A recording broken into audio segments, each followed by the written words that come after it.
Hi masters, అందరికీ నమస్కారము. ముందుగా ప్రకృతి త్రిబులెట్ ఛానల్కి స్వాగతం. మరి మనందరి గురువైనటువంటి బ్రహ్మర్షి పత్రిసా రామస్వర్ణమాల పత్రి అమ్మ విశ్వగురు మండలి యొక్క దివ్య ఆశీస్సులతో చూస్తున్న వింటున్న ప్రేక్షక దేవుళ్ళకు నా హృదయపూర్వక కృతజ్ఞతలు తెలుపుకుంటూ మనము ఆత్మాయనము అన్న బుక్కును చదువుకుంటున్నాము. అందులో భాగముగా హాస్టల్ భూమికలు, రెండవ హాస్టల్ ప్రయాణము అన్న పాయింట్ గురించి మనం కొద్దిగా చదువుకున్నాము. అది ఎంతవరకు మనం చదువుకున్నామంటే, భారతీయ నేస్తము ఈ చార్లెస్ అన్నయ్య మరి అలాగా సూక్ష్మ శరీరయానం చేయడానికి సిద్ధమయ్యి వెళ్తూ ఉంటారు. అలాగ 1వ తలము, 2వ తలం, 3వ తలంలోకి వెళ్తారు.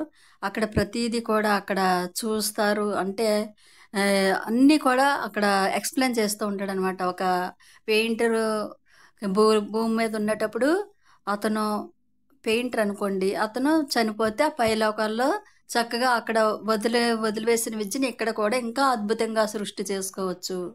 అలా ఒక సంగీతం నేర్చుకున్న వ్యక్తి చనిపోతే ఇంకా అద్భుతంగా పైని ఇంకా అద్భుతంగా అది మన ఆలోచన రూపంతో ఎంతో ఈజీగా అక్కడ జరుపుకోవచ్చు. అలాగే మనం నేర్చుకున్న విద్యను ఎవరికైనా ఇంట్రెస్ట్ ఉంది నేర్చుకోవాలన్న వాళ్ళకి అక్కడ ఒక పక్క పెయింట్ వేస్తూ నేర్పుతూ ఉంటారు. అలాగే ఒక పక్క సంగీతం వినుకుంటూ ఒకరికి నేర్పిస్తూ ఉంటారు. అలాగే నువ్వు ఏది అనుకుంటే అక్కడ ఎంతో ఈజీగా సులువుగా అయిపోతుంది అని అవన్నీ చూపించి 3వ తలానికి తీసుకొచ్చి తర్వాత ఒక దగ్గరికి తీసుకొస్తాడు, ఒక పెద్ద హాల్లోకి. తర్వాత నాకు పని ఉన్నది, నేను మళ్ళీ నిన్ను కలుస్తాను, నువ్వు ఇంకా ఏదైనా చూడాలనుకుంటే చక్కగా చూసి సిద్ధంగా ఉండు, నేను వస్తానని చెప్పి భారతీయ నేస్తం వెళ్ళిపోతాడు అనమాట. అప్పుడు ఇతను పైకి వచ్చి ఇదంతా కూడా 3 అంతస్తుల భవనం కదా, ఇంకా ఏంటేంటి ఉన్నాయి చూద్దామని అలా ఒక గదిలోకి వెళ్తే అక్కడ ఒక అమ్మాయి ఉంటుంది. తను వాయిస్తూ ఉంటుంది అనమాట. ఆ అమ్మాయిని చూసి ఇతను ఆశ్చర్యపోతాడు. ఎందుకంటే ఇతను నిజంగా ఒరిజినల్గా భూమి మీద ఆ అమ్మాయిని చూసి ఇష్టపడతాడనమాట. వాళ్ళిద్దరూ అక్కడ ప్రేమించుకుంటారు. ఆ అమ్మాయికి ఏదో ఒంట్లో బాగోక శరీరాన్ని వదిలిపెట్టి ఇక్కడ ఇంకా అద్భుతంగా తను ఆనందంగా జీవిస్తూ ఉండటాన్ని తను చూస్తాడనమాట. చూసి వాళ్ళిద్దరూ మాట్లాడుకుంటారు, డార్లింగ్ నువ్వేనా ఇక్కడ ఉన్నది, నువ్వేనా ఇక్కడికి ఎలా వచ్చావు, ఏంటి ఇక్కడ మామూలుగా ఉన్నవాళ్ళు రాలేరు, నువ్వు ఎలా వచ్చావు, ఎందుకు వచ్చావు మరి అని అన్ని కుశల ప్రశ్నలు వేసి అడుగుతూ ఉంటుంది అనమాట ఇతనికి. మరి కొంతమందికి ఇక్కడికి ఎలా రావాలో కూడా తెలియదు, మరి రకరకాల స్థాయిలు ఉన్నాయని తెలిసిన వాళ్ళు కొద్దిమందే ఇక్కడ రాగలుగుతారు. కాబట్టి ఇక్కడ నువ్వు వచ్చావు కాబట్టి ఇంక మనం ఇద్దరం కూడా భవిష్యత్తులో ఇలా కలుస్తూనే ఉండవచ్చు. నీకు చూపించవలసింది చాలా ఉంది. మరి నేను బ్రతికొండగా పెళ్లి చేసుకోమని నువ్వు నన్ను అడక్కపోయినా నువ్వు నన్ను ప్రేమించావని నాకు తెలుసు అని ఆ అమ్మాయి చెప్తుందనమాట ఇతనితోని. అప్పుడు ఆమె నన్ను డార్లింగ్ అని అంటే వీళ్ళిద్దరూ అక్కడ మామూలుగా ఈ అమ్మాయి కూడా బ్రతికుండేటప్పుడు డార్లింగ్ అని సంబోధించడం చేస్తూ ఉండేది ఇద్దరు కూడా. అదంతా జరిగిపోయి చాలా సంవత్సరాలు అయిపోయినాయి. ఇతని శరీరంతో ఇంకా ఉన్నాడు కాబట్టి అదంతా గుర్తుకు వస్తూ ఉంటుంది అనమాట. మరి ఆమె పట్ల మళ్ళీ అదే ప్రేమ, పాత రోజుల్లో మరి ఆమెతో ఎంతో ఇదిగా సాన్నిహిత్యంలో ఉండేవాడో అదే పులకింత అనమాట. మరి అయితే భవిష్యత్తులో నిన్ను ఎక్కువగా కలవకలేకపోతే అది నా తప్పు కాదు, నువ్వే నాకు ఈ విషయంలో సహాయం చేయవలసి వస్తుందేమో, నేను సొంతంగా ఇక్కడికి రాగలుగుతానో లేదో అని అంటాడనమాట. అప్పుడు ఇదంతా కూడా ఆవిడ అంటది, ఏ అమ్మాయి అంటది, నాకు సహాయం చేసే మనిషి ఉన్నాడు కాబట్టి ఈ మధ్యనే నేను సొంతంగా ప్రయత్నాల గురించి చెప్పాను. మొదటి హాస్టల్ ప్రయాణం తప్ప మిగతా ప్రయాణాల్లో ఏమీ చేయలేకపోయాను, చాలా కష్టపడి ఫలితం లేకపోయింది. అంటే ఈ భారతీయ నేస్తం తనకి ఈ విద్య నేర్పించడం, ఒకటి ఎక్స్ప్లెయిన్ చేయడం. అప్పుడు ఆ అమ్మాయి ఇద్దరు కూడా మాట్లాడుకుంటారు. మరి మొదటి హాస్టల్ ప్రయాణం నేను అద్భుతంగా చేశాను, తర్వాత మిగతాయన్నీ కూడా నేను ఇంకా నేర్చుకుంటున్నాను, ఇంకా అవన్నీ కూడా నాకు గుర్తుండాలి, భారతీయ నేస్తం చెప్పినవన్నీ కూడా నేను ఎంతో ఈజీగా చేసే శక్తి ఉండాలని నేను కోరుకుంటున్నాను అని చెప్తూ మరి ఆ మాటలు అంటూ ఉండగానే లోపలికి భారతీయ నేస్తం వచ్చాడంట. అయితే మీ ఇద్దరు ఇప్పుడు కలుసుకున్నారనమాట. అయితే ఎక్కువసేపు నిన్ను వదిలేస్తే ఆమెని కలుస్తావని అనుకున్నాను, నువ్వు డాఫ్నీని కలవటం మంచిది అయ్యింది, ఆమె వల్ల నీకు చాలా సహాయమే అందుతుంది. భారతీయ నేస్తం అనే పరమాత్మ చెప్తున్నాడు ఇతనికి, నీకు ఆవిడ వల్ల ఇంకా బాగా ఎక్కువ హెల్ప్ అవుతుంది. మీ ఇద్దరికి ఒకరి పట్ల మరొకరికి ప్రేమ వల్ల గతంలో కష్టమైన విషయాలు ఇప్పుడు ఎంతో ఈజీగా జరుగుతాయి. మరి ఈ స్థాయితో నీకు తప్పకుండా సంబంధం ఉంటుంది. నిద్రలోకి జారుకునేటప్పుడు నీ శరీరం వదిలి బయటికి రాగానే దీని మీద నువ్వు మనసు నిలపటానికి వీలుంటుంది. అంటే శరీరంలోంచి బయటకు వచ్చేసేటప్పుడు నీకు అనిపిస్తూ ఉంటుంది, ఆహా ఇక్కడికి వస్తే బాగుండు కదా అని నీకు అనిపిస్తూ ఉంటుంది. కాబట్టి నువ్వు డాఫ్నీ గురించి తలుచుకోగానే ఆమెకి తెలిసిపోతుంది. ఆలోచన అనేది చాలా శక్తివంతమైన, ఏకాగ్రమైన ఆలోచనలకు ఈ పదార్థ స్థాయిలేవి ఆటంకాలు కావు. ఆమెకు అభ్యంతరం లేకపోతే నేను ఆమెని డాఫ్నీ అనే పిలుస్తాను. మరి నీ ఆలోచనలు తన మీద లగ్నము కాగానే ఆమెకి తెలిసిపోతుంది. టెలిఫోన్ మ్రోగగానే ఎవరో పిలుస్తున్నారని మనకి ఎలా అయితే అర్థమవుతుందో, నీ ఆలోచనలో ఆ అమ్మాయిని ఒక్కసారి నువ్వు ఇలా తలుచుకోగానే తనకి తెలిసిపోతుందన్నమాట.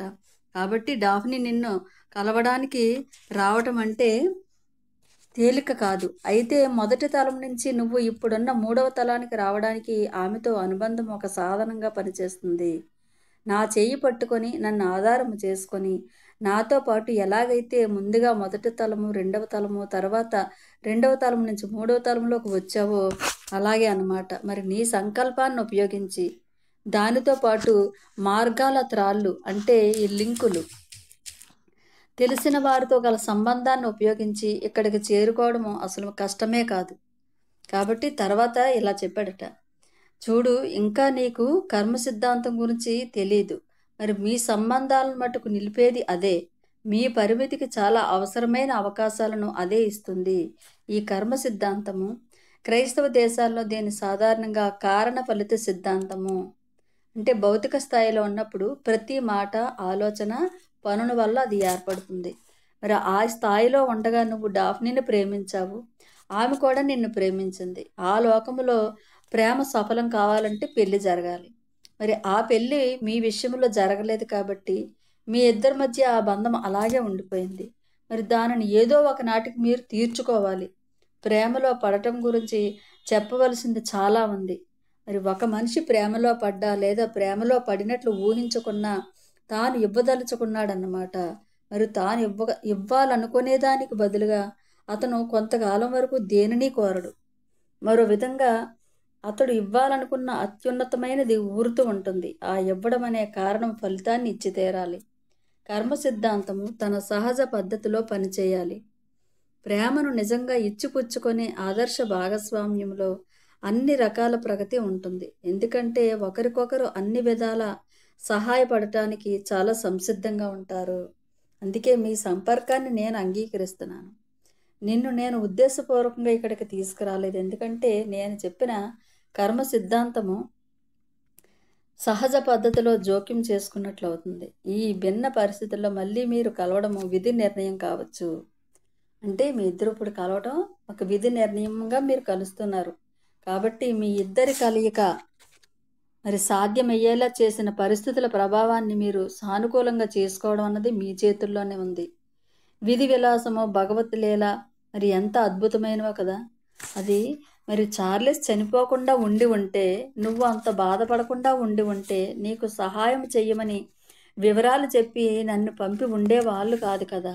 అంటే ఈ పరిణామ ప్రణాళికను కొంతైనా నువ్వు అర్థం చేసుకోవాలన్న నీ ప్రయత్నాల ద్వారా ఇప్పుడు నువ్వు భౌతిక జీవితంలో శాశ్వతంగా పోగొట్టుకున్న వ్యక్తిని కలుసుకోవడానికి ఇప్పుడు నీకు అనుమతి లభించింది. మరి భారతీయ నేస్తం అని పరమాత్మ చెప్తున్నాడు, నీ తమ్ముడే కనుక చనిపోకుండా చనిపోయాడు కాబట్టి, ఒకవేళ నీ తమ్ముడు చనిపోకపోతే ఇదంతా నువ్వు నీ జీవితంలో పోగొట్టుకున్నవి తెలుసుకోలేనివన్నీ కూడా ఇప్పుడు నువ్వు తెలుసుకుంటున్నావు.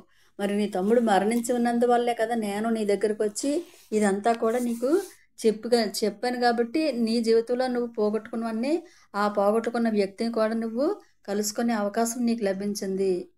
మరి మనిద్దరము కలిసి హాస్టల్ ప్రయాణం చేసిన వివరాలన్నీ, నీ అనుభవాలన్నీ మరునాటి ఉదయము నీకు గుర్తుంటాయని నేను గ్యారంటీ ఇవ్వలేను. ఎందుకంటే నువ్వు శరీరం నుంచి బయటకు వచ్చాక నువ్వేం చేసావో బాగా గుర్తు పెట్టుకునేంత జ్ఞాపకం నీకు ఉండాలంటే దానికి ఎంతో సాధన ఉండాలి. ఇప్పటికైనా నువ్వు ఇంకా తొలి దశలోనే ఉన్న విద్యార్థివి. కాబట్టి ఈ రాత్రి నువ్వు ఏం చేసావో గుర్తుంచుకునేలా నేను హెల్ప్ చేస్తాను నీకు. ఈ రాత్రి జరిగినవన్నీ నువ్వు రాసుకో. అప్పుడు నీకు అర్థమవుతుంది నువ్వు చేసిన పనుల జ్ఞాపకాలను నీ భౌతిక శరీరం యొక్క మెదడు కణాల్లోకి తీసుకురాగలటం ఎంత ముఖ్యమో, ఎంత అవసరమో. అప్పుడు నువ్వు బహుశా గట్టిగా ప్రయత్నం చేస్తావేమో. ఆ ప్రయత్నం వల్ల క్రమేణా నీకు నిరంతర స్పృహ చాలా అవసరము. భౌతిక ప్రపంచంలో నువ్వు అమితముగా ఇష్టపడిన వ్యక్తిని హాస్టల్ ప్రపంచంలో కనుక్కున్నావు, కలుసుకున్నావు. ఆ వాస్తవం నీకు చాలు కదా! మరి నీ పరిధులను అధిగమించడం కోసము భగీరథ యత్నం చేయడంలో నీకు ఉత్సాహాన్ని ఇవ్వడానికి డాఫ్నీ నీకు చాలా సహాయపడగలదు. కొన్ని సంవత్సరాల పాటు ఈ హాస్టల్ స్థాయిలో జీవించింది కనుక ఆలోచనకున్న శక్తి ఆవిడకి తెలుసు. హాస్టల్ స్థాయిలో ఏమి చెయ్యగలుగుతాము, ఏమి చెయ్యలేమో కూడా ఆవిడకి తెలుసు. మరి రాత్రి నీ భౌతిక శరీరాన్ని వదిలి బయటకు వచ్చినప్పుడు ఏం చేస్తావో గుర్తుంచుకోవాలన్న ప్రయత్నము నువ్వు కొనసాగిస్తూ ఉంటే నువ్వు రెండవ ఉనికి కూడా కొనసాగించగలుగుతావు. ఆ రెండవ జీవితము కేవలము నీ శరీరము భౌతికంగా నిద్రపోయేటప్పుడు మాత్రమే అది జరుగుతుంది. ఇప్పుడు డాఫ్నీని నా మిత్రుని వైపు తిరిగిందనమాట అప్పుడు. కానీ ఆచార్య, నేను ఇప్పుడు హెన్రీకి చాలా ఉపయోగపడతానన్నారు కదా, ఆ అమ్మాయి అడుగుతుందనమాట. ఈ భారతీయ నేస్తాన్ని ఆచార్య అని పిలుస్తుంది. మరైతే ఇప్పుడు ఇంతకుముందు అతనితో నాకు లింకు ఎందుకు ఏర్పడలేదు? ఈ 3వ తలానికి వచ్చిన తర్వాత కూడా ఎంతో ప్రయత్నించాను. ఇక్కడే కాదు, తొలి రోజుల్లో అంటే చనిపోయి వచ్చి ఈ హాస్టల్ ప్రపంచపు మొదటి తలంలో ఉన్నప్పుడు కూడా ప్రయత్నించాను. ఎంత ప్రయత్నించినా అతని మీద ఆ ప్రభావం పడలేదు. అతను మాట్లాడే లోపల ఇతను అడుగుతున్నాడంట, మీరిద్దరు ఒకరికొకరు తెలుసా? మరి నా మిత్రుడిని పట్టుకొని అంటే ఇతను అడుగుతున్నాడు అనమాట, భారతీయ నేస్తం ముందే తెలుసా అని అడుగుతున్నాడు. మరి ఆచార్య అంటున్నావేమిటి? గత కొద్ది రోజులుగా ఆయన నాకు కనిపిస్తూనే ఉన్నా ఇంతవరకు తన పేరే చెప్పలేదు ఆయన నాకు. మరి మీ పేరు ఆచార్య అని అడిగాడట. ఇప్పుడు మా భారతీయ నేస్తం పేరు ఇతను పెట్టుకున్నాడు కదా, అతని పేరు ఆచార్య. మరి దానికి నా భారతీయ నేస్తము అవును కాదు, అదైతే నా పేరులో ఒక భాగమే. ఈ హాస్టల్ స్థాయిలో నాకు తెలిసిన వాళ్ళు సాధారణంగా అలాగే పిలుస్తారు. మరి మన వ్యవహారానికి అది చాలు. నువ్వు కూడా కావాలంటే నన్ను అలాగే పిలువు. కానీ త్వరలోనే నువ్వు గ్రహిస్తావు, ఈ ప్రపంచంలో ఏ పేర్లతోనైనా పిలువబడతారో ఆ పేర్లు అంత పెద్ద ముఖ్యమైనవి కాదు. డాఫ్నీ, నువ్వు హెన్రీని పలకరించలేకపోయావు కదా. హెన్రీ నీ పేరును పలకడం ఇదే మొదటిసారి అని గుర్తించావా? డాఫ్నీ, నువ్వు ఎందుకు అతన్ని కలుసుకోలేకపోయావంటే ఆధ్యాత్మికంగా అతను ఇంకా జాగృతము కాలేదు. దానివల్ల శరీరాన్ని వదిలేటప్పుడు తానేం చేశాడో తర్వాత అతనికి గుర్తుండటం లేదు. ఏవో కొన్ని అసంపూర్తి అయోమయం కలలు తప్ప. దానివల్ల తర్వాత మళ్ళీ శరీరాన్ని వదిలేసరికి ఫలానా పని చేద్దామన్న ఏకాగ్రమైన ఆలోచనే లేదు అతనికి.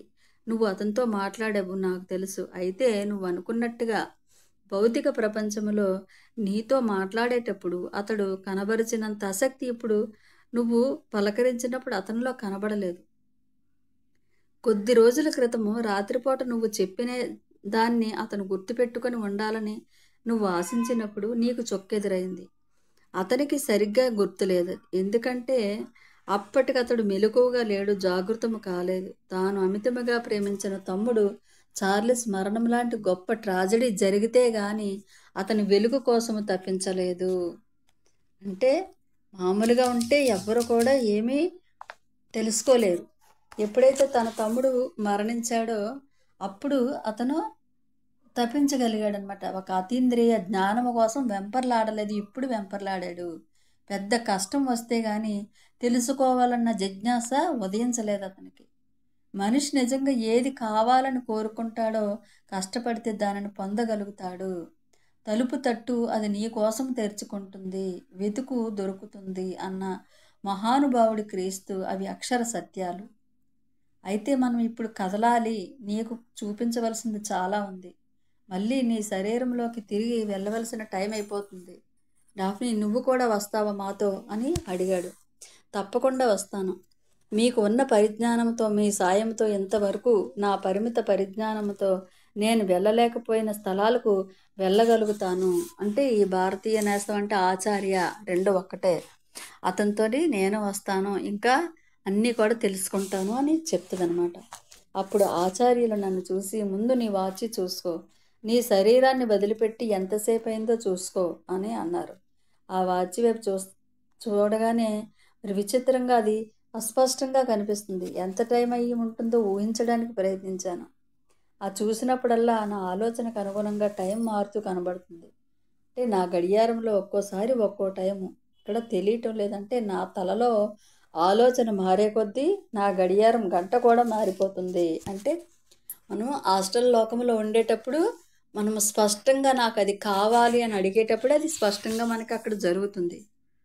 అప్పుడు ఆచార్య అన్నారు, నువ్వు చూస్తుంది హాస్టల్ వాచిని కాదు, నీ చేతి మీద ఒకే వాచిని నువ్వు ఊహించుకున్నావు.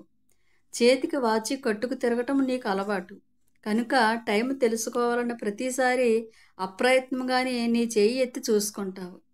నీ చేతి మీద ఒక వాచి ఉంటుందని నువ్వు అనుకుంటున్నావన్న వాస్తవమే నీ చేతి మీద ఒక వాచి కనబడేలా చేస్తుంది. ఎందుకంటే ఇది భ్రమల ప్రపంచము. ఈ క్షణంలో నువ్వు కోరుకున్నది, నువ్వు అనుకున్నది ఈ క్షణం వరకే ఉంటుంది. ఇక్కడే ఉండు, నేను వెళ్ళి మళ్ళీ మనకు సంబంధించినంత వరకు కరెక్ట్ టైం ఎంతో కనుక్కొని వస్తాను. మనకు కావాల్సింది ఏంటంటే నీ శరీరం ఉన్న చోట టైం ఎంతసేపట్లో తిరిగి వెళ్ళాల్సి ఉంటుంది. మళ్ళీ వెళ్ళిపోవాలి కదా ఇతను తన శరీరంలోకి, నేను కనుక్కొని వస్తాను అని అన్నాడనమాట. అప్పుడు అయిపోగానే గాలిలో కలిసిపోయినట్లు మాయమైపోయారంట. ఆశ్చర్యం నుంచి తీరుకోలేదు. అంతలోనే తిరిగి వచ్చేశారు. వచ్చేసి నా పక్కన అన్నారు, కొలంబాలో నీ బెడ్రూమ్లో నిద్రపోతున్న నీ శరీరం దగ్గరికి వెళ్ళాను. అక్కడ నీ చేతికున్న వాచి 11:30. మరి ఆ వాచి ఆగిపోయి ఉండాలి. లేకపోతే ఏంటి, మనం ఈ హాస్టల్ తలంలో గంటల తరబడి ఉన్నాము. కేవలము గంటన్నరే కాదే అని 11:30 అయిందంట టైము మామూలుగా.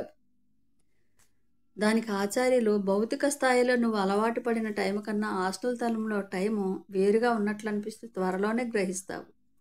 నువ్వు నీ శరీరాన్ని వదిలిపెట్టి గంటన్నర మాత్రమే అయ్యిందన్న వాస్తవము రేపు ఉదయం ఈ జరిగిందంతా నువ్వు కాగితం మీద పెట్టినప్పుడు నీకు ఇంకా బాగా అర్థమవుతుంది. ఒక్క గంటన్నరలో నువ్వు ఎంత నేర్చుకున్నావో మరి నీకు అనుభవం ఉండే ఉంటుంది. కాబట్టి నువ్వు 6 గంటలకు మెలకువ వచ్చాక ఇంకో గంట వరకు నాకు మెలకువ వచ్చి ఉండకూడదే అనిపిస్తుంది. మరి అటు తిరిగి మళ్ళీ నిద్రలోకి జారుకుంటే ఈసారి పెద్ద కళ వస్తుంది నీకు. చూడబోతే అంత పెద్ద కళ రావాలంటే ఒక రోజంతా కూడా పట్టాలి అని నువ్వు అనుకుంటావు. కానీ మెలకువ వచ్చి కళ్ళు తెరిచి గడియారం చూస్తే నువ్వు పడుతున్నది కేవలం 20 నిమిషాలు మాత్రమే అని ఇక్కడ అర్థమవుతుంది. అంటే హాస్టల్ లోకంలోని టైము చాలా, అంటే ఎంత సెకండ్లు అంటే మనకి ఇక్కడ ప్రాపంచికంగా ఎన్నో గంటలు అనమాట. కాబట్టి ఇక్కడ అలా నీకు ఆ టైం ఆ విధంగా ఉంటుంది. ఇక్కడ డాఫ్ని పనిచేస్తున్న గదిలో నుంచి బయటికి వచ్చారట అందరూ. మెట్ల మీదుగా గాలిలో తేలుకుంటూ పెద్ద హాల్లోకి వచ్చారు. అక్కడి నుంచి తోటలోనికి. అక్కడ ఎవ్వరూ కూడా ఉన్నట్లు లేరు. మరి ఒక్క వ్యక్తి మాత్రం అకాడమీలోకి చదువుకోవడానికి వెళ్తూ ఉన్నాడు. అతన్ని దాటుకొని బయటకు వచ్చి మరి ఒకటి డబ్బా లాంటిది పెట్టుకొని ఉన్నాడట అతను. బహుశా ఒక మురళి అయి ఉండవచ్చు. మరి పక్క నుంచి వెళ్ళిపోతూ చిరునవ్వు నవ్వాడే కానీ ఏం మాట్లాడలేదంట అతను. మరి హాస్టల్ ప్రపంచంలో ఒక మారు మూలలో ఒక కీకారణ్యం ఉంది. మనుషులు అక్కడ దాకా వెళ్ళడం అన్నది అరుదు. అక్కడ దేవాలు ప్రత్యేకమైన కచేరీ చేస్తారు. అవి వినడానికి తీసుకెళ్లాలని అనుకుంటున్నాను అని ఆచార్య చెప్పారనమాట. ఆ కచేరీ వినడానికి ఇతన్ని తీసుకొని వెళ్ళడానికని. మరి నాకు రావడానికి ఎటువంటి అభ్యంతరము లేదు. ఎందుకంటే తన హాస్టల్ జీవితంలో ఎక్కువ భాగము సంగీత సాధనతోనే గడుపుతుంది. మరి ఈ కచేరీ చాలా వైవిధ్యంతో ఉంటుంది. మరి ఈ కచేరీ ఉద్దేశము అద్భుతమైన సంగీతాన్ని ఆలపించడం మాత్రమే కాదు, ఒక ప్రత్యేకమైన ఉద్దేశం ఏమిటంటే ఒక ఎనర్జీ సుడిగాలిని సృష్టించాలి. ఆ సమయంలో భౌతిక ప్రపంచంలో ఒక ముఖ్యమైన మీటింగ్ జరుగుతుంది. అక్కడ ఒక కాన్ఫరెన్స్ కూడా ఆ సుడికి ఉపయోగపడుతుంది. అది యుద్ధానికి సంబంధించినది. ఆ మీటింగులో తీసుకునే నిర్ణయాలను బట్టి ఉంటాయి. ఆ యుద్ధం ఆగిపోయే తేదీ, యుద్ధాన్ని ఆయుధాలతో కాకుండా సంధి రాయబారాలతో సెటిల్ చేసుకోవాలనుకునే నిర్ణయము, ఇవన్నీ వాటిని ప్రభావితం చేసే ఎనర్జీ సుడిని 2 పద్ధతుల్లో ఉంటాయి. ఏకాగ్రతతోనూ నాదముతోనూ శృతి సమ్మేళనంలో పాల్గొంటున్న ప్రతి ఒక్కరూ సాధించవలసిన దాని మీద గాఢమైన ఏకాగ్రత ఉన్నప్పుడు ఎనర్జీ సుడి ఏర్పడుతుంది. మరి కొంతమంది ఆ మీటింగులోని చాలా చిరాగ్గా ఉంటున్నారు. ఆ మీటింగ్ జరగబోయే చైర్మన్కి అన్నీ కూడా సరఫరా చేస్తున్నారట. అక్కడ ఆ వాతావరణంలోని డ్రింకులు అవన్నీ కూడా కూర్చోవడానికి సుఖంగా ఉంది. కుర్చీలు అయ్యి రెడీగా ఉన్నాయి. మరి మీటింగ్ గది ఉండవలసిన హ్యాపీగా ఉంది అక్కడ. మరి అక్కడ ఉండే వాళ్ళందరూ కూడా చాలా రిలాక్స్‌గా ఉన్నారు మీటింగ్ అవుతున్నప్పుడు. మరి అందరూ కూడా డ్రింక్స్ తాగుతున్నారు అక్కడ వాతావరణంలోని. అయితే ఇక్కడ మరి చిరుబుర్రులాడుతూ ఎదుటివారిని విభేదించడానికి అంతవరకు సిద్ధంగా ఉన్న వాళ్ళంతా చల్లబడిపోయి మంచి హృదయంతో చక్కగా చర్చిలో పాల్గొంటున్నారు. చైర్మన్ పని అక్కడ తేలికవుతుంది. అదే విధంగా మరింత పెద్ద స్థాయిలో ఆ రోజు రాత్రి దేవాలు ప్రయత్నించి సృష్టించని ఎనర్జీ భౌతిక స్థాయిలో జరుగుతున్న మీటింగులో పాల్గొంటున్న వారి మీద పడుతుంది. ఆ మీటింగుల ప్రభావం కోట్లాది మనుషుల తలరాతను మీద పడే అవకాశం ఉంటుంది. మరి వాళ్ళక్కడ తీసుకునే నిర్ణయము భావి మానవాళి మీద పడుతుంది. అందువల్ల దేవాలు తీసుకుంటున్న శ్రమ మెచ్చుకోదగింది. అంటే దేవాలు అంటే అంత అద్భుతమైన ఆత్మలు అన్నమాట వాళ్ళు. వాళ్ళు అంత అద్భుతమైన సేవ చేస్తున్నారు పైలోకాల్లోని. మరి ఇప్పుడు 50 మైళ్ళ వేగంతోని దూసుకొని వెళ్తున్నారు ముగ్గురు కూడా. మరి హాస్టల్ ప్రపంచంలోని ఈ భాగంలో మనుషులు ఎక్కువగా ఉన్నట్లు కనిపించలేదు. వెళ్తుంటే దారిలో మనుషులు ఎవ్వరూ కూడా విడిగా కానీ గుంపులుగా కానీ కనిపించటం లేదు. ఆకాశం ఎంతో అందంగా ఉంది. అక్కడక్కడ బిల్డింగులు, మరి దగ్గరగాను దూరంగాను ఆ భవంతులు ఇందాక మేము వదిలి వచ్చిన అకాడమీలాగే ఉన్నది. అక్కడ ఎక్కడ చూసినా పూలు విరబోసి ఉన్నాయి. చెట్లు తోపుల్లాగా ఉన్నాయి. అక్కడక్కడ కేకారణ్యాలు. మరి వాళ్ళు వెళ్తున్న స్పీడ్లో అక్కడ ఆచార్య ఎక్కువగా మాట్లాడారనుకుంటాను. గుర్తున్నంత వరకు మేము ఆ పల్లె ప్రాంతం గుండా వెళ్తున్నామో మరి దానిని ఆయన వర్ణిస్తూ వచ్చారనమాట. కానీ తల నిండా నేను చేస్తున్న ఈ హాస్టల్ ప్రయాణం తాలూకు అద్భుతాలు ఇంకా ఏమేం చేస్తానో కదా అన్న ఆలోచన నిండి ఉండటంతో ప్రత్యేకించి చెప్పుకోదగింది ఏమీ లేదు అక్కడ. ఒక 10 నిమిషాలు పావుగంట ప్రయాణం చేసిన తర్వాత ఒక దట్టమైన అడవి. మరి దగ్గరికి వెళ్ళిన తర్వాత కిందకి దిగలేదట వాళ్ళు. చెట్లపైన కొన్ని అడుగుల ఎత్తులో తేలుతూ 3 మైళ్ళు వెళ్ళారు. అక్కడ స్పీడ్ తగ్గి నడక స్పీడ్ ఎలా ఉంటుందో ఆ స్పీడ్లో వెళ్తున్నారనమాట. ఎవరు ఆచార్య, మరి ఇతను చార్లెస్ అన్నయ్య ఆ విధంగా వెళ్తున్నారనమాట. అక్కడ కిందకి దిగారంట. అక్కడ ఏమీ కూడా కార్యకలాపాలు జరుగుతున్నట్టుగా ఏమీ లేదు. కానీ ఖాళీ స్థలంలో ఎవ్వరూ కదులుతున్నట్లు కూడా కనబడట్లేదు. కానీ అక్కడ ఒక పెద్ద చెట్టు ఉంది. దాని వేర్లు హాయిగా కూర్చోవడానికి అనుకూలంగా ఉన్నాయి. అక్కడికి తీసుకుని వెళ్ళి కూర్చోబెట్టారట ఆచార్య. అక్కడ ఉన్న వెలుతురు నా అభిప్రాయం చెబుతున్నారు. మా చుట్టూ దట్టంగా చెట్లున్నాయి. ఆ చెట్టు కొమ్మలు చాచుకొని బయటకు వచ్చి ఉన్నాయి.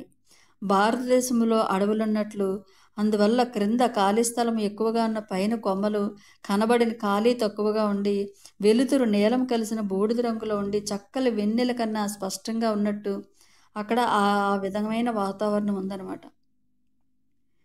ఒక ఖాళీ స్థలం గుండా ఒక కుందేలు పరిగెడితే అది ఎవరికీ కూడా కనబడకుండా ఉండదు. మరి కీకారణ్యంలో పరిగెడితే తప్ప అక్కడ జరిగే ప్రతీది కూడా స్పష్టంగా కనబడుతుంది. అందులో వెలుతురు, చీకటి అంటే కాకులు దూరని కారడవి, చీమల దూరని చిట్టడివి ఎలా అయితే ఉంటుందో అలా ఉందన్నమాట.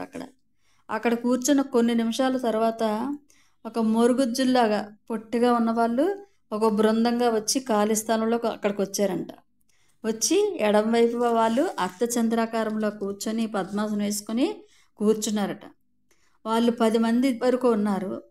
ప్రతి ఒక్కరి చేతిలో ఒక వాయిద్యము, ఒక శిలువ ఆకారంలో ఉంది. అక్కడ తప్పెటడుగు మధ్యగా ఉంటుంది. చిన్న మట్టి రంగు సూట్లు వేసుకొని ఉన్నారు. చెట్ల పచ్చదనం కన్నా ప్రకాశవంతంగా ఉండే ఆకుపచ్చని పదార్థంతో తయారు చేసిన చిన్న బూట్లు, టోపీలు వేసుకొని ఉన్నారు. వాళ్ళు ముఖాలు చూస్తే నడివయసు మగవాళ్ళలా ఉన్నారు. 40 నుంచి 70 ఏళ్ళ వయసు అనమాట. మరి భూలోక ప్రమాణాలను బట్టి చూస్తే మరి వాళ్ళు 7 మరుగుజ్జులు. ఫిలిం చూస్తే ఇక్కడ కనబడుతున్న వాళ్ళు ఎలా ఉంటారో బాగా అర్థమవుతుంది. కొద్దిసేపటికి పొడవుగా ఉండే స్త్రీ పురుషులు ఒక బృందంగా మళ్ళీ వచ్చారనమాట. చూడటానికి కొంచెం మానవులకి అంటే మనుషులకి దగ్గరగా ఉన్న ఆకారంలో ఉన్నారని వాళ్ళల్లో దివ్యత్వం మాత్రం బాగా ఉంది. మరి ఆ బృందంలోని ఆడవాళ్ళు 18 నుండి 25 ఏళ్ళ వయసులో ఉన్నవాళ్ళు పొడవుగా జుట్టు విరబోసుకొని వదిలేసుకొని, మరి కొందరు నీలం రిబ్బన్తోనూ, కొంతమంది ఆకుపచ్చటి రిబ్బన్తోని కట్టుకొని ఆ స్త్రీ పురుషులందరూ చాలా నిశ్శబ్దంగా ఉండి అక్కడ కూర్చున్నారు. మరి దాదాపు వాళ్ళందరూ కూడా 35 మంది వాళ్ళ దగ్గర వాద్యాలు ఉన్నాయి. మరి ఆ సంగీత వాద్యాలని అక్కడ అర్థమవుతుంది. వాళ్ళ చేతుల్లో వయోన్లు, సెల్లోన్లు, మరి మురళులు కన్నా కొంచెం తేడాగా ఉన్నాయన్నమాట అవన్నీ కూడా.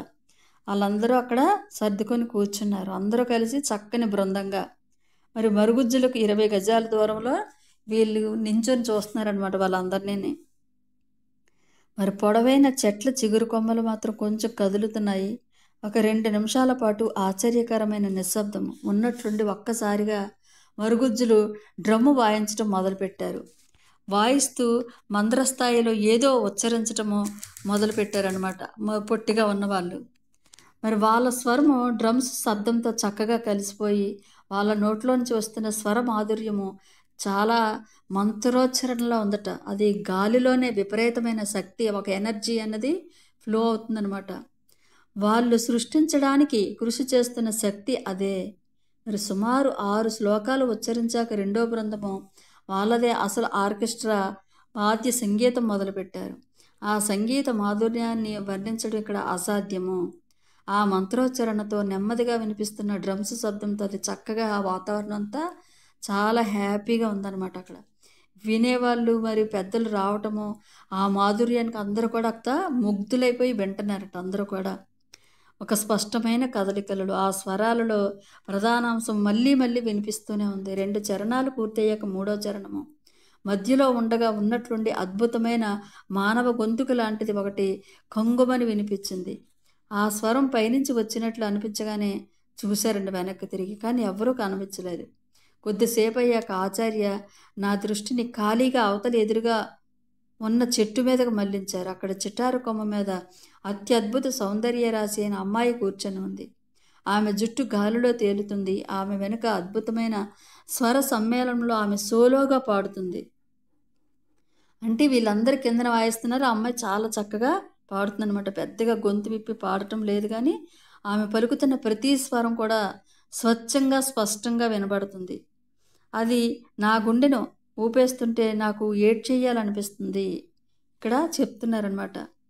మరి దాదాపు 10 నిమిషాలు ఆర్కెస్ట్రా కాసేపు వాయిస్తే కాసేపు ఆమె ఒంటరిగా పాడింది. ఆ తర్వాత ఆర్కెస్ట్రాతో కలిసి పాడింది. ఏ శక్తి పుట్టించటం కోసం ఈ కచేరీ జరుగుతుందో ఆ శక్తి క్రమేణా అక్కడ ఫ్లో అవుతుంది.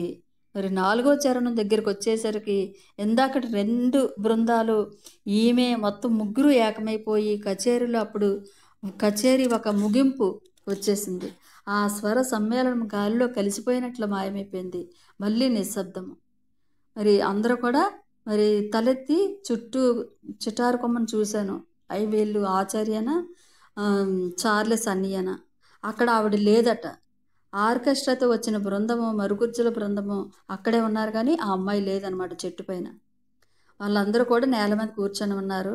అడవిలో ఒక మూల ఒక ముసలాయన ఉన్నాడు. పొడవైన గడ్డంతో గాల్లో తేలుతున్నాడు. సాంప్రదాయమైన దుస్తుల్లో ఉన్నాడు.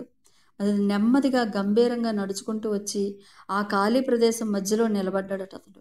మరి అతను ఏ దేవుడిని ప్రార్థిస్తున్నట్లు చేతులు పైకి లేపి దేవతా వాహనం లాంటిది మొదలుపెట్టాడు.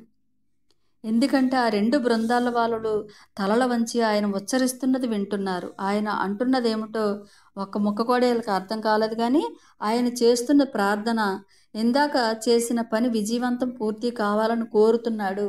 అంటే వీళ్ళు ఒకటి క్రియేషన్ చేశారు కదా, అది అద్భుతంగా జరగాలని ఇతను ఒక దైవ సంకల్పం చేసుకుంటున్నాడు అనమాట.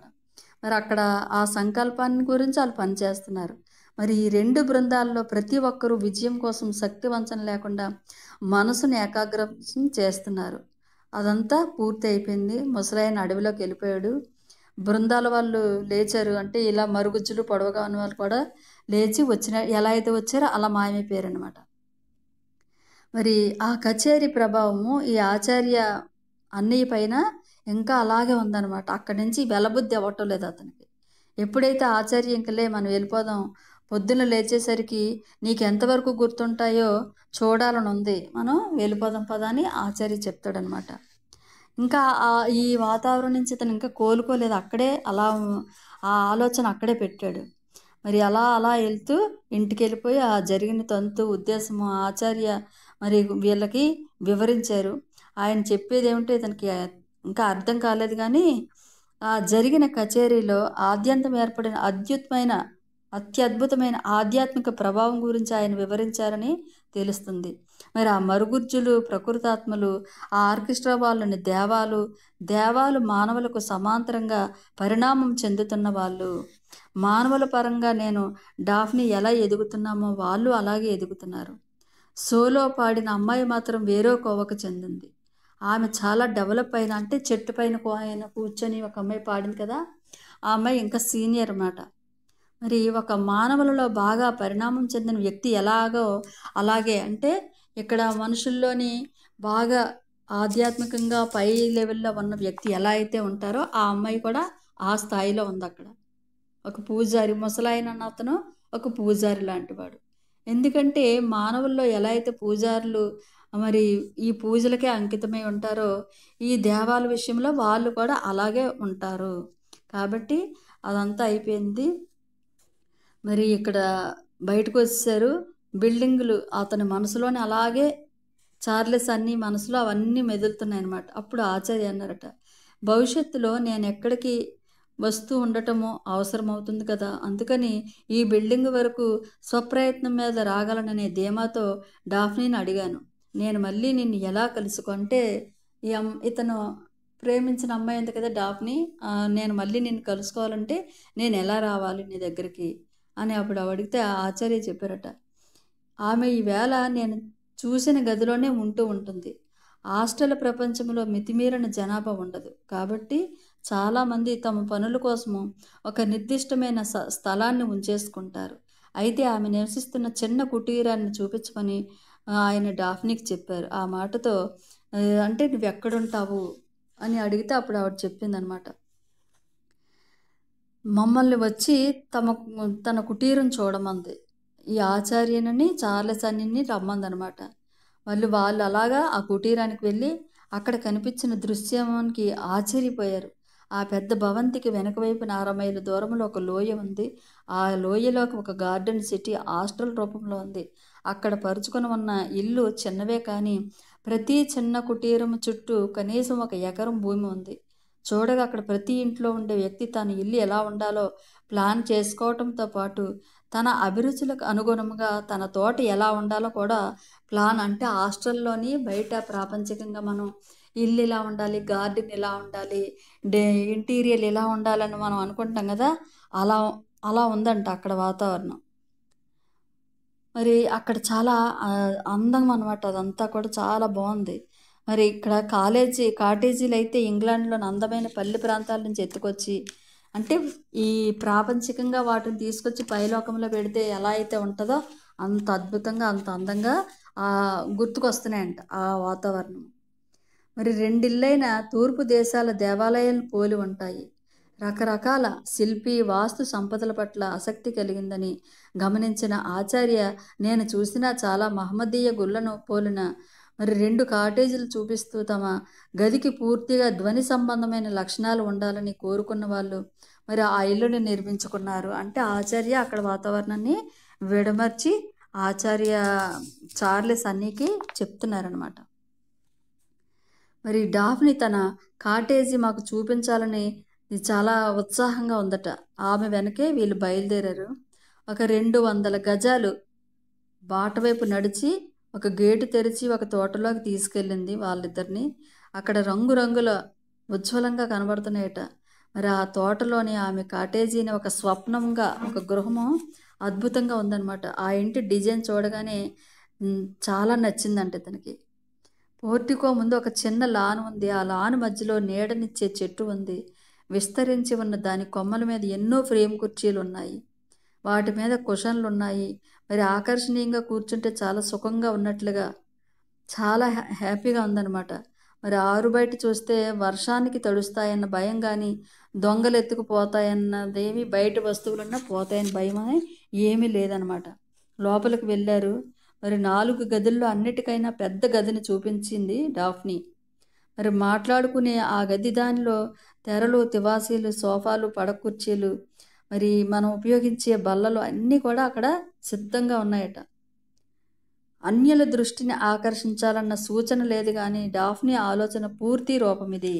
అంటే ఆవిడ ఒక ఆలోచనంగా అక్కడ అద్భుతమైన తన ఇంటిని ఆ విధంగా క్రియేషన్ చేసుకుందనమాట. ఎంత ఇష్టమైన వస్తువులైనా వాటి ధరలు మనకి అందుబాటులో ఉండకపోవటం వల్ల వాటిని సమకూర్చుకోవడము భౌతిక ప్రపంచంలో సాధ్యపడదు. అంటే ఒక కాస్ట్లీగా మనిషి బ్రతికితే ఎలాంటి వస్తువులు పెట్టుకుంటాడో మంచి కోటేశ్వరుడు అలా అనమాట ఇక్కడ. ఇక్కడ పైలోకాల్లో అటువంటివి ఏమి ఉండవు కాబట్టి అవన్నీ తను క్రియేషన్ చేసుకుంది అక్కడ. మరి ఆ ఇంటి యజమానికి మంచి కళాదృష్టి ఉందని, అయితే ఆ కళాదృష్టి ప్రదర్శించుకునే ఉద్దేశం లేదని ఆ గది గోడకు వరుసగా పెద్ద పెద్ద కిటికీలున్నాయి. ఆ కిటికీల నుంచి స్వచ్ఛమైన హాస్టల్ కాంతి అంటే వెలుతురు వస్తుంది. ఆ వెలుతురులో కుర్చీల మీద, సోఫాల మీద కప్పిన జలతారు లేసుల్లోని రంగులు మరి సరిపోయే విధంగా ఒక కార్పెట్ రంగులు చాలా అద్భుతంగా ఉందన్నమాట. ఆ ప్లేస్ అంతా, వాళ్ళ ఇల్లంతా కూడా. అక్కడికి ఒక గదిలోకెళ్ళి ఇలా కూర్చుందాం అనుకున్నారు. షో కోసం అమర్చిన ఒక గదిలాగా కాక అది ఒక ఇల్లులా ఉందట. ఆ గదుల్లో నడుస్తుంటేనే అర్థమైపోతుంది అక్కడ కాపురం ఉండేది ఎటువంటి వ్యక్తో.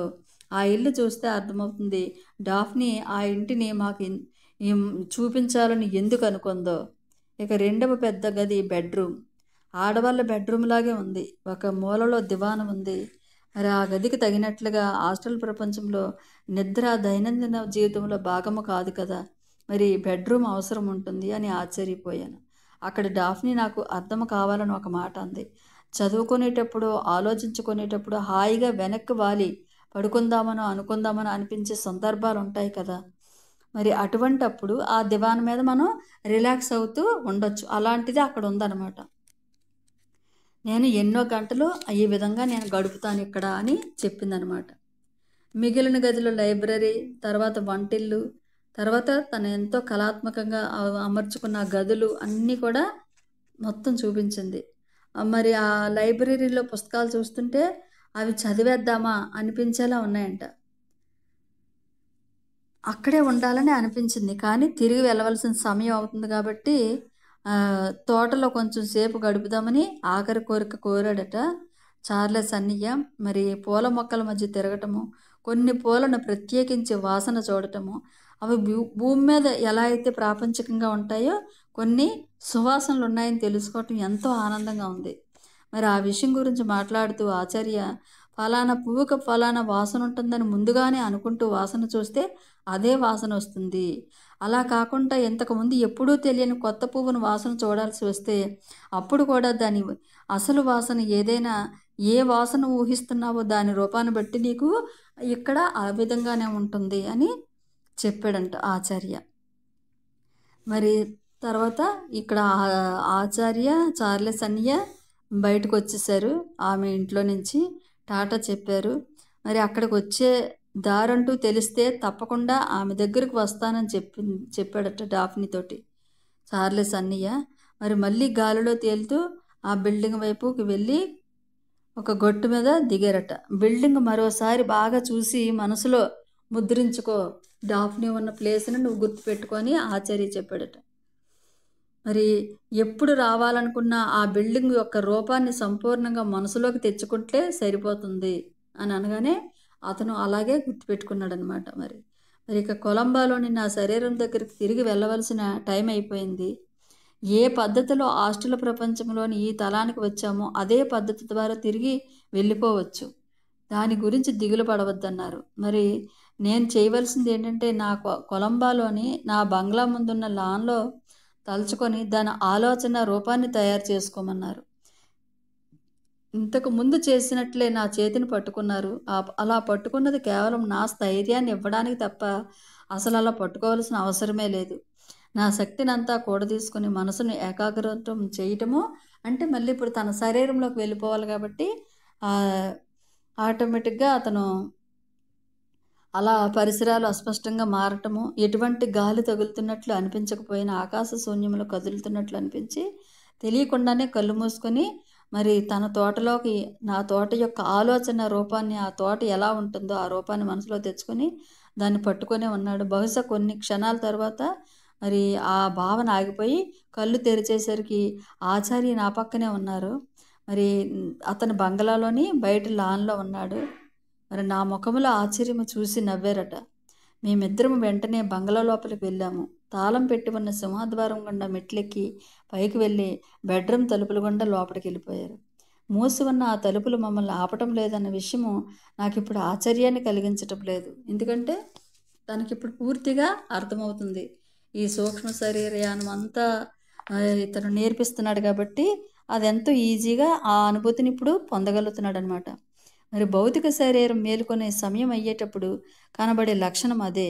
ఇంకొంచెం సేపట్లో నేను మేలుకొంటాను కనుక లేవగానే వెంటనే కూర్చొని రాత్రి జరిగినవన్నీ నన్ను వివరంగా రాయమన్నారు కదా, మరి నా తలపై చేయి ఉంచి నా మెదడులోని కణాలు మీద మనసును ఏకాగ్రం చేస్తున్నట్లు కనిపించారు. దానివల్ల నాకు అవి అంటే ఆచార్య చెయ్యి ఇతని మీద ఎప్పుడైతే పెట్టారో ఆ జరుగుని ఇప్పుడైతే ఎక్కడికైతే వెళ్ళారో ఏవైతే చూసారో అవన్నీ ఇతనికి గుర్తుండేటట్లు చేశారు ఆచార్య. మరి ఆచార్య దగ్గర సెలవు తీసుకున్న గుర్తు లేదు కానీ అతను వెళ్ళిపోయాడు. ఇతను నిద్రలో శరీరంలోకి తిరిగి చేరుకోవాలన్న ఆలోచన బలంగా కలిగింది. మరి అంతకు ముందు సార్లు శరీరంలో జారిపోయాను, పూర్తిగా మెలకు వచ్చేసిందట ఇతనికి. మరి భగవంతుడి దయ వల్ల రాత్రి జరిగినవన్నీ ఇంకా ఇతనికి గుర్తున్నాయంట. వెంటనే మంచం మీద దిగి చక్కగా ఒక టేబుల్ దగ్గరికి వెళ్ళి తను రాసుకోవడం మొదలుపెట్టాడు చార్లెస్ అన్నయ్య. అందువల్ల అక్కడ టైం 6:15 అయింది. చీకటిగా ఉంది వ్రాయడానికి. మరి వ్రాయటం పూర్తి అయ్యేసరికి చాలాసేపు పట్టింది.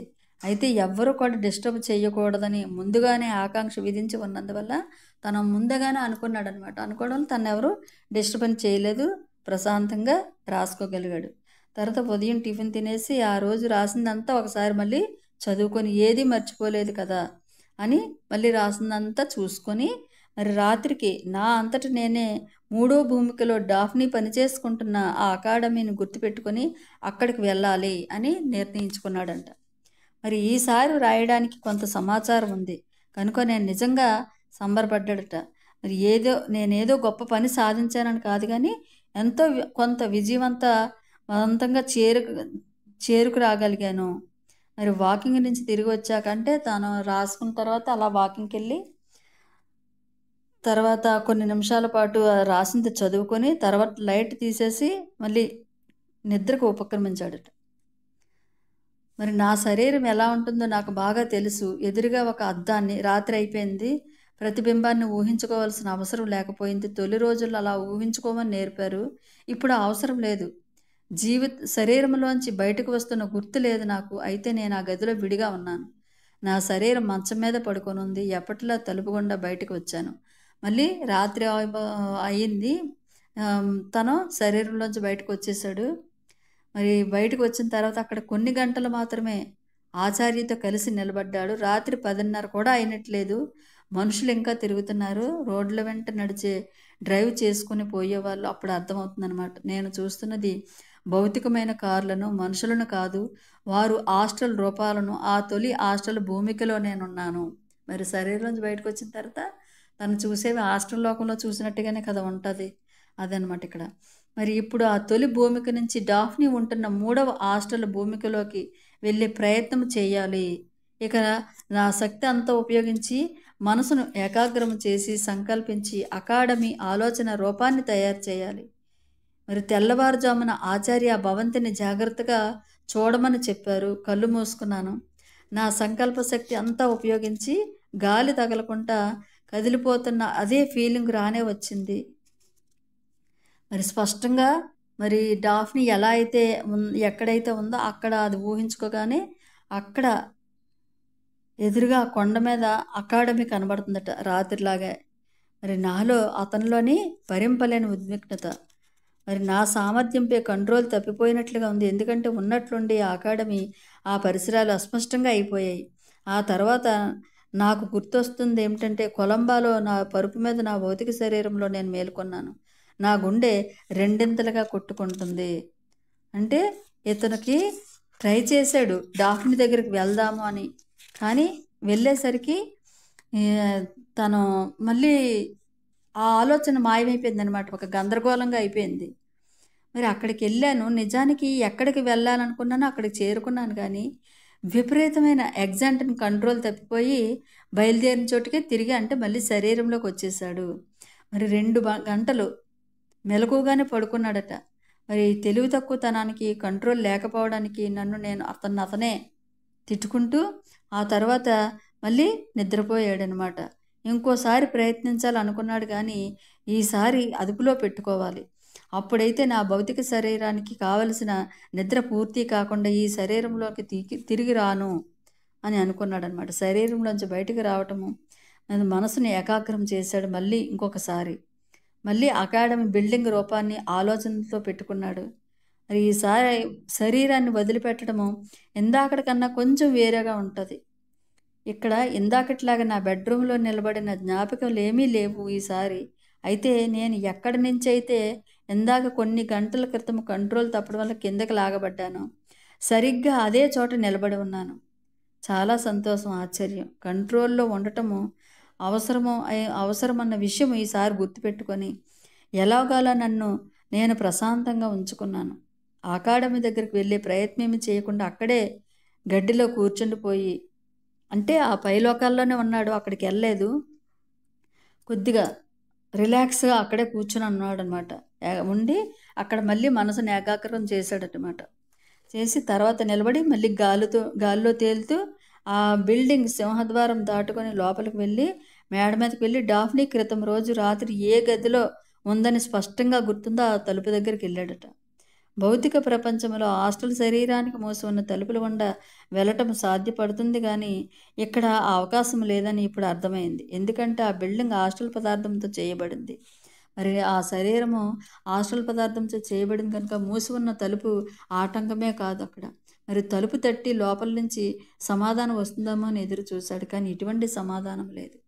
ఒకవేళ లోపలి వాళ్ళకు వినబడకుండా ఉండేంత నెమ్మదిగా తట్టానేమనుకొని మరోసారి గట్టిగా తలుపు తట్టాడట. ఈసారి ఎలాంటి చప్పుడు లేదు, లోపల నుంచి తలుపు తెరుచుకోలేదు. కొంచెం సేపు అయ్యాక నెమ్మదిగా తలుపు హ్యాండిల్ తప్పి తలుపు తెరిచి లోపలికి తొంగి చూశాడు. ఎందుకంటే లోపల ఎవ్వరూ లేరు. ఆ గదిని గుర్తుపెట్టాను. అక్కడే క్రితం రాత్రి డాఫ్నీని కలిశాను.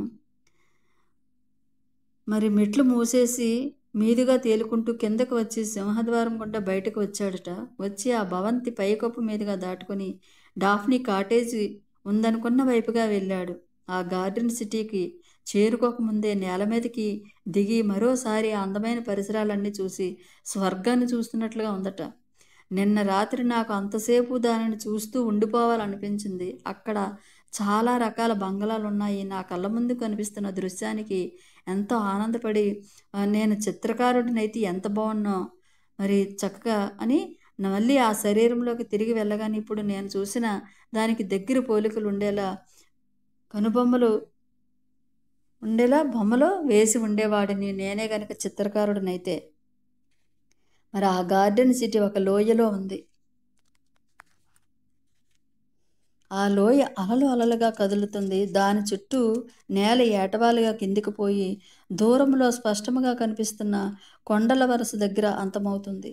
ఆ అందమైన తోటల వైపు చూశాడట. అక్కడ శ్రమ, డబ్బుల పిరమితి ఏమీ అక్కడేం ఉండవు. ఎందుకంటే భౌతికతంలో అవన్నీ అక్కర్లేదు కాబట్టి.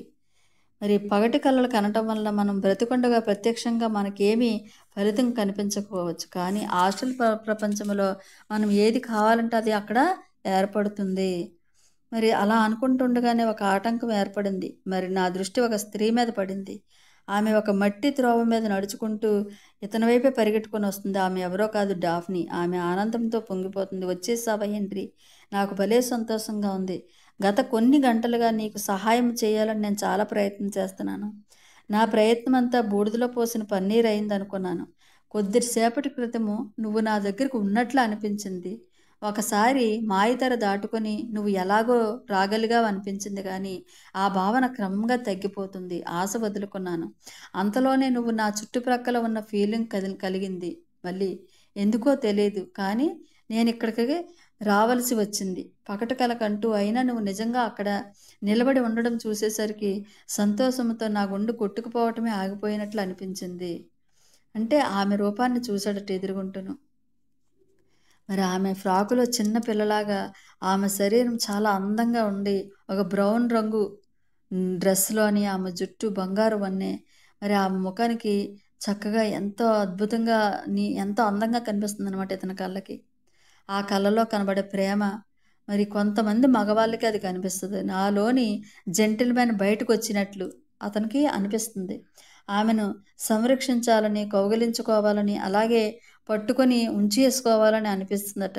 అనాదిగా మగవాడిలో తాను ప్రేమించిన స్త్రీ పట్ల కలిగిన నిజమైన ఫీలింగు ఇప్పుడు అతనికి కలుగుతుందనమాట. మాట్లాడాలన్న కోరిక లేదు. అయితే మృదువుగా అయినా స్థిరంగా ఆమెను తన బాహుల్లోకి తీసుకొని ఎంతో గౌరవంగా ఆమె ముఖం మీద, జుట్టు మీద ముద్దులు పెట్టి, మరి నా కౌగిట్లో ఎటువంటి ఆవేశము లేదు. కామావేశానికి స్థానమే లేదు అందులో. అయినా ఈ కలల చెలికి అతి దగ్గరలో రావాలన్న కోరిక, ఆమెను మరింత బాగా తెలుసుకోవాలన్న కోరిక, వీలైతే ఆమెను మరింత ఆనందాన్ని ఆమెకు చేకూర్చాలన్న కోరిక ఉందన్నమాట ఇతనికి. మరి అది ఎంతో ఆశ్చర్యాన్ని కలిగించలేదు ఆవిడ కూడా. ఆమె నన్ను తిరిగి ముద్దు పెట్టుకుంది. ఒక్క క్షణం ఆమె కళ్ళ నిండా నీళ్లు. మరి ఆమె తన ముఖాన్ని దాచేసుకొని ఇద్దరము పక్కకు తిరిగి ఆమె కాటేజ్ వైపు ఇద్దరు కూడా నడుచుకొని వెళ్ళారనమాట.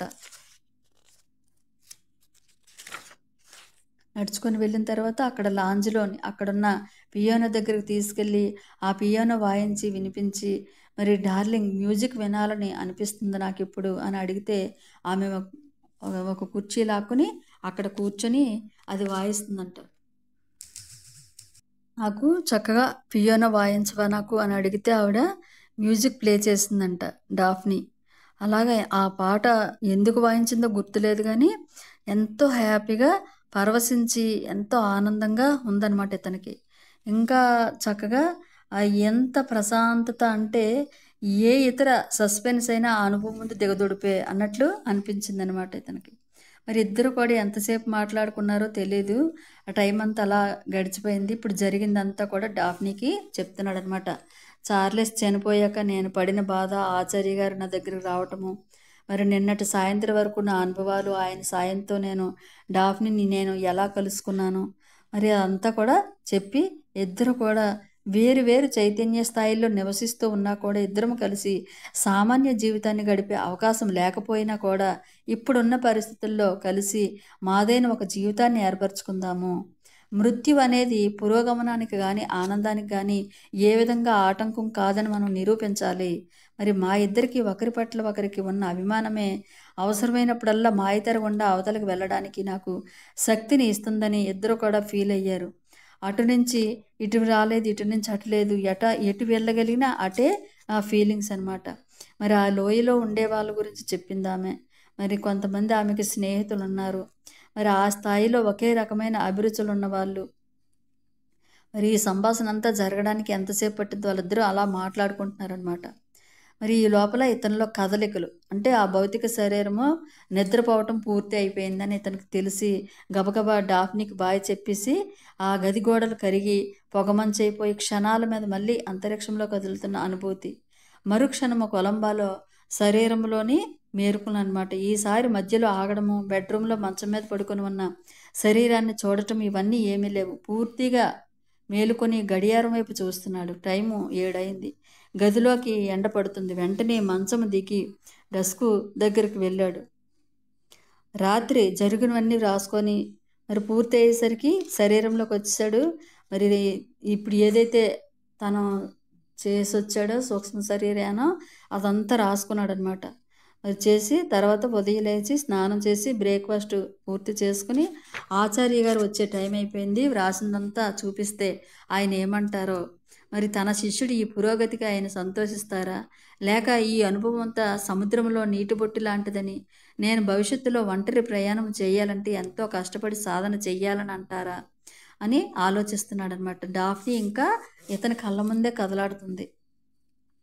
మరి అవకాశం ఉన్నప్పుడు ఇంగ్లాండ్లో ఆమెను పెళ్లి చేసుకోకుండా ఆనందాన్ని పోగొట్టుకున్నానేమో తెలియదు కానీ బాధ లేదు. ఎందుకంటే మరి ఈ ప్రపంచంలో మేము కలిసి ఉంటే ఎంత అందంగా ఆనందంగా ఉండేదో అంతకంటే ఎక్కువ అద్భుతంగా ఉంటుందేమో ఆ భవిష్యత్తు. అంటే కిందన భూమి మీద కంటే ఆ పైలోకాల్లో ఇంకా ఆనందంగా ఉండొచ్చేమో అని అనుకుంటూ ఆచార్య గురించి ఎదురు చూస్తూ ఉన్నారనమాట. Thank you so much masters. Next మళ్ళీ రేపు చదువుకుందాం.